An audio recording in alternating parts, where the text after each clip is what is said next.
오늘 매일 성경 본문 말씀은 누가복음 5장 12절에서 14절까지 말씀을 살펴보도록 하겠습니다. 누가복음 5장 12절부터 14절까지 말씀입니다. 제가 말씀을 봉독하겠습니다. 예수께서 한 동네에 계실 때에 온몸에 나병 들린 사람이 있어 예수를 보고 엎드려 구하여 이르되 주여 원하시면 나를 깨끗하게 하실 수 있나이다 하니 예수께서 손을 내밀어 그에게 대시며 이르시되 내가 원하노니 깨끗함을 받으라 하신대 나병이 곧 떠나가니라. 예수께서 그를 경고하시되 아무에게도 이르지 말고 가서 제사장에게 내 몸을 보이고 또 네가 깨끗하게 됨으로 인하여 모세가 명한 대로 예물을 드려 그들에게 입증하라 하셨더니. 아멘. 성도들, 이 얼마나 영광스러운 장면입니까? 한없이 긍휼하신 우리의 구원자이신 우리 주 예수 그리스도께서 온몸에 나병 들린 사람을 치유해 주시는 그런 현장입니다. 이 나병은 여러분 아시다시피 성경에서 모든 질병들 가운데서 특별히 부정한 질병으로 계속해서 언급됩니다. 나병은 하나님께서 구약에서 죄를 벌하실 때 내리치시는 질병이기도 합니다. 근데 이 나병만큼 여러분 죄인의 상태를 잘 묘사하는 질병도 없습니다. 오늘 이 예수님 앞에 엎드린 이 나병 환자는 마치 온몸이 죄로 물들인 그 죄인의 영적인 상태를 묘사하는 것 같습니다. 이 영혼의 질병, 누구에게 가서 치료받겠습니까? 죄로 물든 영혼을 치료하실 수 있는 분은 오직 유일하신 한 분 하나님이십니다. 영원히 샘솟는 치유의 샘이신 우리 구주 예수 그리스도만이 영혼의 치료자가 되십니다. 오직 예수님만이 죄인들의 심장을 만지시는 분입니다. 오직 예수님만이 죄인들의 영혼의 참된 치유와 회복과 힐링을 주시는 분입니다. 오늘 본문을 통해서 온몸에 나병 들린 이 나병 환자와 같은 심령으로 우리가 주님께 나아가기를 원합니다. 오늘 지금 이 순간에도 저와 여러분들을 치료해 주기를 원하시는 우리 주님 예수님께 나아가는 시간이 되기를 소망합니다.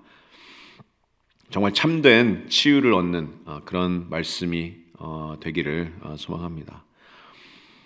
우리 본문을 두 부분으로 나눠서 보겠는데요. 먼저 12절에 상하고 무너진 그런 심령의 나병 환자를 먼저 만나보고 그 다음에 13절에 긍휼하시고 전능하신 우리 치료자이신 우리 주님을 만나보겠습니다. 먼저 상하고 무너진 심령의 나병 환자입니다. 12절을 다시 보시면 12절 상반절을 보시면 예수께서 한 동네에 계실 때 온몸에 나병 들린 사람이 있어 이렇게 말씀합니다. 자, 여기 나병이라고 이제 번역이 됐는데 성경에서 보여지는 이 병의 증상은 악성 피부 질환입니다. 레위기 13장과 14장에 보시면 이 나병에 대한 진단과 또 처리에 대한 규례가 아주 자세하게 게시됩니다. 대제사장이 그 당시 이스라엘 진영에 있던 사람이 만약에 이런 증상이 발견된다면 피부를 진단하고 그게 나병이면 그 즉시 그 사람은 부정하다 이렇게 선언이 됩니다. 하나님께서 아주 자세하게 이 나병에 대한 지침들을 상세히 내려주셨는데요. 그 이유가 뭐였을까요? 그 환자가 정하다, 부정하다 선언되는 게 왜 그렇게 중요한 일일까요? 그 이유는 죄와는 완전히 구별되신 거룩하신 하나님의 영광이 이스라엘 진영 안에 거하고 있었기 때문입니다. 민수기 5장 2절에서 3절 말씀을 제가 한번 읽어보겠습니다. 이스라엘 자손에게 명령하여 모든 나병 환자와 유출증이 있는 자와 주검으로 부정하게 된 자를 다 진영 밖으로 내보내되 남녀를 막론하고 다 진영 밖으로 내보내어 그들이 진영을 더럽히게 하지 말라. 내가 그 진영 가운데 거하느니라 하시매. 하나님의 거룩하신 임재가 이스라엘 백성 가운데 임하고 있었습니다. 여러분, 부정한 것이 정결한 것과 같이 섞여 있을 수 없습니다. 하나님의 거룩한 임재가 거하고 있는 그 진영을 부정한 자가 더럽힐 수가 없었습니다. 하나님의 거룩하심 이처럼 절대적으로 중요했습니다. 그래서 부정하게 선언된 나병 환자는 하나님의 거룩하심에 비춰서 철저하게 다뤄져야 됐습니다. 여러분, 그렇다면 이 나병 환자가 겪었을 그 고통과 비극을 한번 생각해 보시기 바랍니다. 레위기 13장 45절 46절 보시면 이 부정한 나병 환자를 어떻게 처리해야 되는지 그런 규례가 주어지는데요. 그 규례는 그야말로 비극입니다. 레위기 13장 45절을 보시면 나병 환자는 옷을 찢고 머리를 풀며 윗입술을 가리고 외치기를 부정하다 부정하다 할 것이요. 여러분, 옷을 찢고 머리를 풀고 윗입술을 가리는 것은 죽은 자를 애곡할 때 하는 그런 행동이었습니다. 그리고 스스로 외치기를 나는 부정하다, 부정하다. 나병 환자의 겉모습은 여러분 흉측하기에 그지없습니다. 민수기 12장 12절에서 모세를 비방했던 미리암이 하나님께 심판을 받아서 나병에 걸렸는데 그 모습이 아론이 이렇게 봐요. 그 모습이 미리암이 살이 반이나 썩어 모태로부터 죽어서 나온 자 같이 되지 않게 하소서. 살이 반이나 썩어서 모태에서부터 죽어서 나온 자 같다. 이게 나병 환자의 겉모습이었습니다. 살아있으나 날 때부터 죽은 사람 같은 자, 죽은 자가 걸어다니는 것 같아요. 겉모습은 이렇게 흉측한 데다가 이 나병 환자는 동시에 극도의 외로움을 마주해야 됩니다. 레위기 13장 46절을 계속 보시면 나병 환자는 병 있는 날 동안은 늘 부정할 것이라. 그가 부정한 즉 혼자 살되 진영 밖에서 살지니라 이렇게 명령합니다. 떨어져야 됐어요. 사랑하는 가족들, 자녀들과 순식간에 분리가 되어야 됩니다. 사람들의 시선이 어땠을까요? 이 사람 자체가 병균이에요. 걸어다니는 악성 바이러스입니다. 이스라엘 진영에서 완전히 분리되어서 그 외로움의 고통과 사람들의 경멸의 시선을 견뎌야 됐습니다. 또 하나님의 심판을 받은 자라고 수군수군대는 소리가 주위에서 들립니다. 그리고 이 나병 환자를 정말 가장 절망스럽게 했던 것은 이 나병이 여러분 치료 불가라는 점입니다. 제사장들은 오직 이 환부가 나병인지 아닌지만 또 정한지 부정한지만 판단할 뿐이지 하나님의 율법은 나병의 어떤 치료법을 제시해 주지 않습니다. 그래서 말 그대로 절망입니다. 스스로 또 남도 나를 치료해 줄 수 없어요. 언제까지 이 병이 나에게 있을지, 이 병으로 내가 언제 썩어서 죽어갈지 아무런 기약도 없습니다. 여러분, 이 나병 환자의 비극이 구원받기 전 모든 죄인들의 비극이라고 생각되지 않으세요? 이 악성 세균이 온몸을 오염시키고 부패시키고 썩어가게 만들었듯이 우리의 죄가 우리의 온 영혼을 부패시키고 오염시키고 우리의 영혼을 썩게 만들었습니다. 이사야서 1장에 보시면 패역한 이스라엘 백성들을 향해서 하나님께서 이렇게 말씀하세요. 이사야서 1장 5절과 6절 말씀에 그들의 온 머리는 병들었고 온 마음은 피곤하였으며 발바닥에서 머리까지 성한 곳이 없이 상한 것과 터진 것과 새로 맞은 흔적뿐이다. 또 예레미야 17장 9절 말씀은 만물보다 거짓되고 심히 부패한 것이 마음이다 이렇게 말씀합니다. 내 마음, 의지, 양심, 열망, 이성, 원하는 것 모든 것이 죄로 잠식당한, 죄로 부패당한, 죄로 오염당한 그런 상태입니다. 마치 모태에서 죽어서 나온 자 같이. 에베소서 2장 1절 말씀처럼 허물과 죄로 죽은 자들이었습니다. 구원받기 전에 우리들은. 껍데기나 말짱이 돌아다녀도 영적으로는 완전히 죽은 시체들과 같은 사람들이었어요. 완전히 하나님과 갈라선 자들이었습니다. 그래서 이사야서 59장 2절 말씀은 오직 너희 죄악이 너희와 너희 하나님 사이를 갈라놓았다 이렇게 말씀합니다. 여러분 생각해 보세요. 육체적으로 이 부정한 자가 백성의 진영은 물론이고 하나님의 거룩한 성막에서 완전히 격리되어야 됐다면, 완전히 쫓겨났어야 됐다면 영적으로 부정한 자는 어떻겠습니까? 거룩하신 하나님의 존전에 다가갈 수도 없는 자들이었어요. 영원히 거룩하신 하나님과 격리되어야 될 사람들이었습니다. 가장 절망적인 것은 이 영혼의 질병은 치료 불가라는 점입니다. 나병과 같이 이 영혼의 질병은 치료 불가예요. 타락한 영혼을, 죄로 잠식당한 영혼을 치료할 수 있는 방법은 아무것도 없어요. 내가 스스로 할 수 있는 건 전혀 없습니다. 남도 나를 치료하지 못해요. 하나님의 거룩하심을 훼손한 죄인에게 기다리는 것은 영원한 멸망뿐입니다. 내가 뭐라도 하겠습니다. 내가 어떤 것을 지불하고서라도 내가 뭐라도 하겠어요. 이 질병만 치료해 주세요. 할 수만 있다면 다 하겠습니다. 아니요. 할 수 있는 거 아무것도 없습니다. 이 영혼의 질병은 치료 불가합니다. 하나님의 율법은 오직 당신을 부정하다 선언할 뿐입니다. 하나님의 심판만이, 하나님의 진노만이 머리에 있을 뿐입니다. 이 나병 환자의 비극이 바로 우리의 비극이었습니다. 그렇다면 죄인이 해야 될 일이 뭘까요? 오직 상한 심령으로 울부짖는 것뿐입니다. 마치 맹인 바디메오와 같이 울부짖는 겁니다. 마가복음 10장 46절에서 48절까지 말씀에 맹인 거지 바디메오가 길가에 앉았다가 나사렛 예수시란 말을 듣고 소리질러 이르되 다윗의 자손 예수여 나를 불쌍히 여기소서 하거늘 많은 사람이 꾸짖어 잠잠하라 하되 그가 더욱 크게 소리질러 이르되 다윗의 자손이여 나를 불쌍히 여기소서 하는지라. 여러분, 이게 모든 죄인들의 모습입니다. 이렇게 나아가야 돼요. 이렇게 상한 심령으로, 무너진 심령으로 내 영혼의 치료자에게 나아가는 겁니다. 내가 너무 죄인이라 너무 수치스러워서 예수님께 못 나가겠어요가 아니에요. 내 죄가 너무 심각해서 예수님께 기도도 못 하겠어요가 아니에요. 나같이 부정한 자가 어떻게 예수님께 나아가요가 아닙니다. 지금 당장 예수 그리스도께 나아가야 돼요. 바디메어 같이 정말 소리 지르면서 상한 심령으로 나아가는 겁니다. 나를 불쌍히 여기소서. 주님만이 내 영혼의 치료자이심을 믿는 믿음으로 나아가야 됩니다. 이 나병 환자도 여러분 그런 심령으로 나아갔어요. 12절 하반절 보시면, 오늘 본문 누가복음 5장 12절 하반절 보시면 이 나병 환자가 예수를 보고 엎드려 구하여 이르되 주여 원하시면 나를 깨끗하게 하실 수 있나이다. 여러분, 주님께서 이 나병 환자의 이 무너진 심령에 어떻게 반응하셨나요? 긍휼하시고 전능하신 치료자를 만날 시간입니다. 자, 13절을 보시겠습니다. 13절에 예수님께서 반응하십니다. 13절에 예수께서 손을 내밀어 그에게 대시며 이르시되 내가 원하노니 깨끗함을 받으라 하신데 나병이 곧 떠나가니라. 예수님 주변의 모든 사람들이 느꼈어요.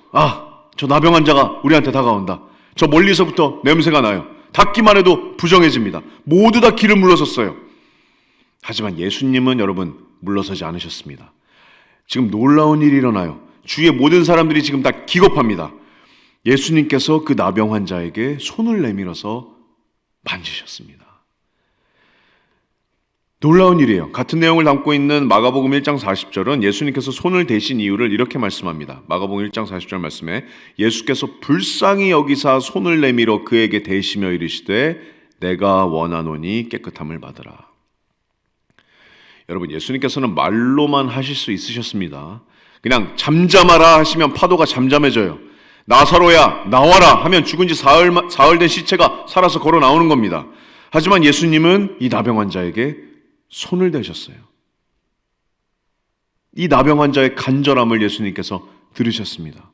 주님, 원하시면 저를 깨끗하게 하실 수 있습니다. 저 정말 비참하게 살았어요. 외롭게 살았습니다. 하지만 저는 예수님이 전능하신 분인 줄을 알고 있어요. 하지만 정말 원하실지 모르겠습니다. 정말 간절하고 상한 심령으로 엎드려서 간청하는 거예요. 주님 원하십니까? 주님 원하시면 나를 깨끗하게 해주시옵소서. 예수님은 지체하지 않으셨습니다. 내가 원하노라.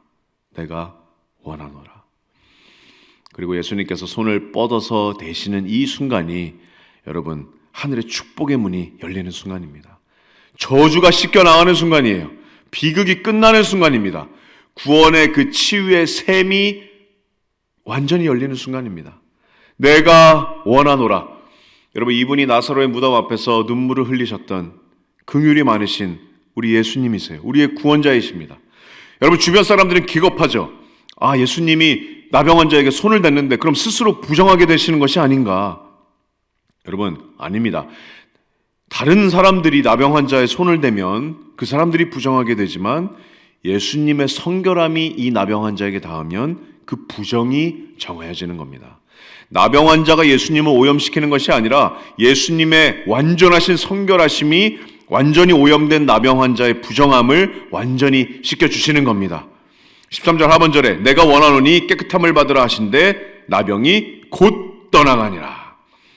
여러분, 이건 CG가 아닙니다. 영화 스페셜 효과가 아니에요. 초자연적인 하나님의 전능하신 기적의 순간입니다. 만물 가운데 계신 이 유일하신 영혼의 치료자는 긍휼함만 있으시고 능력이 없으신 게 아니에요. 긍휼하시면서 동시에 원하시는 것은 무엇이든지 이루시는 전능하신 살아계신 하나님이 바로 우리 구원자 예수 그리스도가 되십니다. 그게 여러분 인자가 오신 이유예요. 부정한 자를 찾아서 정하게 하려고 이 땅에 오신 겁니다. 의사가 필요 없다는 사람, 나는 의롭다고 하는 사람, 이런 사람에게는 예수님께서 가까이 하지 않으세요. 하지만 상하고 무너진 심령으로 아무것도 스스로 할 수 없다고 나아오는 모든 심령에게 예수님께서는 긍휼히 여기시고 그 영혼에게 가까이 하십니다. 여러분, 이렇게 주님께서 저와 여러분들을 치료해 주지 않으셨습니까? 이렇게 우리를 치료해 주셨습니다. 영혼의 치료자이신 예수님께서 십자가 위에서 여러분의 부정을 몸소 가져가신 겁니다. 여러분의 모든 죄악을 예수님께서 친히 담당하셨어요. 여러분의 모든 추악한 죄를 어깨에 다 지셨어요. 여러분이 받아야 될 그 율법의 저주와 대가와 심판을 예수님께서 대신 받으신 겁니다. 그리고 여러분을 의롭다 선언하시기 위해서 사흘 만에 죽은 자 가운데서 다시 살아나셨습니다. 이 얼마나 놀라우신 긍휼하시고 전능하신 우리의 구원자가 되십니까? 이 예수 그리스도의 존귀한 보혈이 여러분의 그 더러운 죄를 완전히 말끔히 영원히 깨끗하게 씻어주셨습니다. 우리의 영혼을 치료하시고 또 우리의 심장을 거듭난 심장으로 새로운 생명으로 바꿔주신 우리 주님의 놀라우신 은혜를 찬양하길 원합니다. 주님께서 우리를 그렇게 씻겨주셨습니다. 말씀을 맺겠습니다. 사랑하는 성도 여러분, 우리가 예수님의 놀라우신 은혜로 이렇게 구원받았지만 여전히 우리가 구원받기 전에 그 옛사람의 습성으로 돌아갈 때가 있지는 않습니까? 치료 안 된 그런 나병 같은 죄인의 모습으로 우리가 돌아갈 때가 있지 않습니까? 죄를 짓고 또 죄를 즐기는 나의 모습을 발견할 때가 있지 않습니까? 여러분, 그래서 우리는 여전히 내 영혼의 치료자이신 예수님이 필요합니다. 우리가 예수님께 매일 나가야 되는 이유예요. 왜냐하면 예수님께서 여전히 나와 함께하고 계시기 때문에, 예수님의 십자가의 은혜가 여전히 나와 함께하고 있기 때문에, 여전히 예수님은 우리를 두 팔 벌려서 안아주시기를 원하십니다. 여전히 나를 받아주기를 원하세요. 내가 온몸이 죄로 덮여있을 때도 예수님께서 내 몸에 손을 대어주셨다면 하물며 자신의 보혈로 그 죄를 이미 다 완전히 깨끗하게 씻어주신 지금에야 어떨까요? 예수님께서는 아직 영화롭게 되지 않은 그 육신의 죄에 내가 고통받는 것을 여전히 긍휼히 여기십니다. 그리고 여전히 인자하신 모습으로 손을 뻗어서 우리에게 말씀해 주십니다. 내가 원하노라. 내가 원하노라. 내가 너의 영혼을 여전히 치유해 주기를 원한다. 가끔 우리는 이렇게 생각할 때가 있어요. 정말요? 내가 또 죄에 넘어졌어요, 주님. 내가 너무 수치스러워서 주님께 기도도 할 수 없습니다. 주님께 나아갔지만 또 넘어졌어요. 또 넘어졌습니다. 이제 주님이 찌푸린 얼굴로 나를 외면하시지 않으실까요? 아닙니다, 여러분. 요한일서 1장 8절과 9절 말씀에 만일 우리가 죄가 없다고 말하면 스스로 속이고 또 진리가 우리 속에 있지 아니할 것이요 만일 우리가 우리 죄를 자백하면 그는 미쁘시고 의로우사 우리 죄를 사하시며 우리를 모든 불의에서 깨끗하게 하실 것이다. 마태복음 6장 12절에 우리의 매일의 기도입니다. 우리가 우리에게 죄 지은 자를 사하여 준 것 같이 우리의 죄를 사하여 주옵소서. 우리의 매일의 기도예요. 우리의 매일의 기도입니다. 여러분, 예수님의 십자가의 은혜가 여전히 내 삶에서 살아 역사하고 있습니다. 주님께 나아가시기 바랍니다, 여러분. 예수님께서 원하세요. 예수님께서 구하시는 제사는 상한 심령입니다. 여러분이 상한 심령으로 여전히 나아오기를 원하십니다. 예수 그리스도의 보혈이 내 마음의 문지방에 이미 뿌려져 있어요. 예수 그리스도의 의로운 옷을 내가 입고 있습니다. 예수님께서는 나를 친구라 부르시기를 부끄러워하지 않으십니다. 지체하지 않으시고 예수님께서는 나에게 말씀하세요. 내가 원하노니 깨끗함을 받으라. 우리는 위대한 죄인이지만 우리 주님께서는 더 위대한 치료자가 되십니다. 여러분, 그 예수님의 사랑과 은혜를 경험하시기 바랍니다. 위대하신 우리의 영혼의 치료자, 위대하신 우리의 영혼의 회복자 되시는 우리 주 예수 그리스도 안에서 여러분 참된 치유와 또 회복을 누리시는 저와 여러분들이 되시기를 주님의 이름으로 축복합니다.